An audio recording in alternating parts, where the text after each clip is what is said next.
Masru'iyatuz zuhdi, disyariatkannya zuhud. Apakah ada zuhud di dalam Islam? Apakah ada dalilnya kita berzuhud? Apakah ada kepentingannya zuhud dan seterusnya? Nafi'atan sapa ba'duhum sebagian ulama. Wujud zuhdi ing anane zuhud fil Islam ing dalam Islam nafian kelawan nafi'atan qati'an secara total. Ada sebagian ulama yang anti zuhud, bahkan jangankan zuhud, ada sebagian ulama yang tidak mengakui adanya tasawuf di dalam Islam, yang memberikan mengajarkan tentang keluhuran akhlak, ridho, ikhlas, tawakal, qanaah, zuhud, ikhlas dan seterusnya. Itu katanya tidak ada tasawuf dalam Islam, apalagi ajaran-ajaran poinnya itu.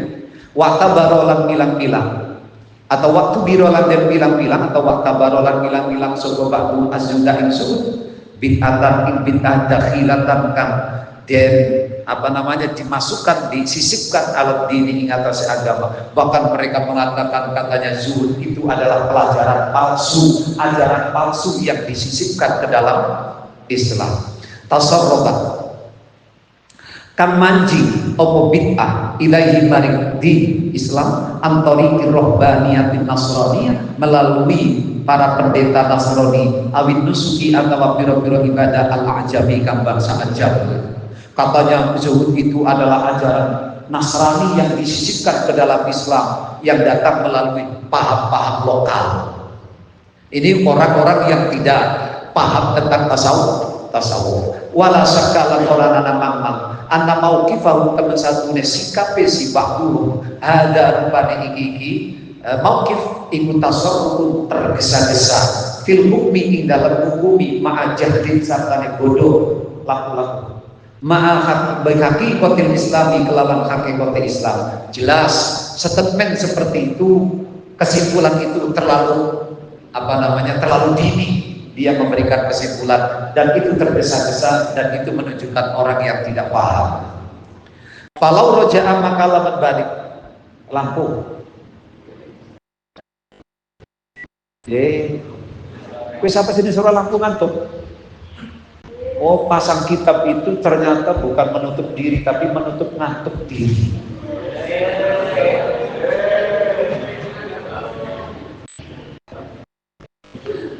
Kalau roja'a makalaman balik sapa haula ilmu kiruna mengkon-mengkon wong kang ingkar ila ahadits Rasulillah sallallahu alaihi wasallam lawajadu maka yakin nemu sapa al munkirun annahu satune kanjeng Nabi alaihi salatu wasallam iku yahdu ngajak sapa kanjeng Nabi ila zuhdi maring zuhud sorokatan secara jelas. Mereka kalau belajar tembara sirah nabawiyah, ahadits nabawi, orang yang ingkar itu bahwa tidak ada zuhud, tidak ada waro, tidak ada ini dalam Islam, mereka belum belajar, mereka kurang ngaji. Coba kalau baca tentang sirah nabawiyah, ahadits nabawiyah, mereka akan menemukan bagaimana Rasulullah mengajak untuk berzuhud secara jelas. Wa yutabarulan dan bilang-bilang opo azud wasilatan ing wasilah linaili mahabbatillah mari peroleh cintane Allah. Bahkan kanjeng Nabi secara jelas mengajarkan bahwa zuhud adalah sarana mutlak untuk meraih cinta Allah. Wow, susah. Kita ini selama ini tertipu, bahasa idotun nasinya maghrurin. Banyak orang tertipu. Orangnya ibadah loh, tapi maghrur. Wah, ibadahnya luar biasa, puasanya luar biasa, bahkan sedekahnya luar biasa, tapi mohon maaf, dia masih termasuk kategori maghrur, orang-orang yang tertipu oleh perasaannya sendiri. Kenapa? Karena banyak amal ibadahnya tidak menggunakan konsep syariah yang sesungguhnya, tapi menggunakan perasaan. Aku wis sholat, aku wis tahajud, aku wis ini. Lupa kalau di hatinya ada hubud dunia.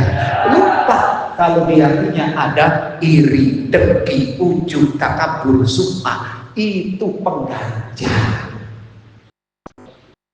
Sementara ibadat itu kan pengganjal besar itu. Itu kayak ujub, itu kayak mobil tronton. Lah kita ibadah kita naik motor. Coba. Motor ditabrak tronton, siapa sih menang? Siapa sih kalah? Siapa sih gelisah? motor. Ibadah kita itu motor, wis motore doyok pisan.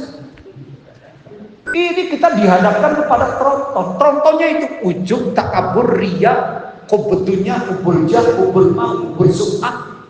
Oh ya wis. Makanya ayo kita ini lagi puasa ini belajar, coba. Perhatikan ini, kita belajar tasawuf ini menantang. Kita itu sudah bisa ibadah, tapi belum bisa memanage ibadah kita. Ya, kita ini sudah bisa ibadah. Rata-rata orang itu bisa ibadah, tapi belum bisa memanage ibadahnya, sehingga tidak kerasa ibadah yang kita lakukan hancur, lebur, rusak. Penuh. Nah, diantaranya adalah pengganjal itu adalah kubur dunia. Fakat roa, maka teman-teman riwayatkan Sa'ad bin Sa'ad As-Sa'idi radhiyallahu anhu qala ja'a takasaqara julun nang ila Rasulillah sallallahu alaihi wasallam faqala ya Rasulullah dullani nuduhna panjenengan ingsun ala amalin ing atase amal. Ida amil tunali kane ngamal ingsun ing amal akhabbani maka demen ingsun sapa Allah Gusti Allah wa akhabbani lan demen ingsun sapa nasu manusa. Qala jawab sapa kanjeng Nabi lahu maring rajul izhad fid dunya yuhibbaka Allah wasal bima fi aidin nas yuhibbuka. Ini hadis yang kemarin sore sama. Izhad sudah sapa sira fid dunya ing dalam dunia yuhibbuka maka demen ka sira sapa Allah Gusti Allah wasal sudah sira bima ing dalam badan fi aidin nas ing dalam tangan manusia yuhibbuka maka demen sapa sing naskah sira. Ada seorang laki-laki datang kepada Rasulullah, ya Rasul, ajarkan kepada kami satu amalan yang dengan amal itu saya dicintai Allah dan dicintai orang banyak. Apa jawabannya kanjeng Nabi? Izhad fid dunya. Zuhudlah dengan dunia, yuhibbakallah, maka engkau akan dicintai Allah wa yuhibbuka.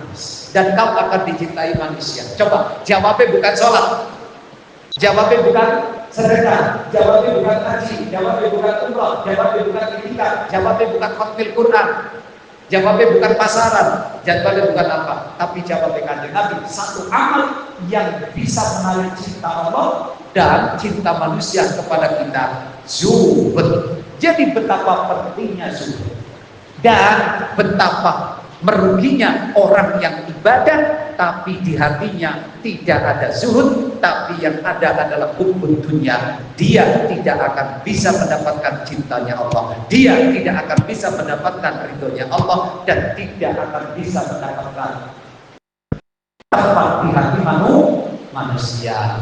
Itu konsep ibadahnya.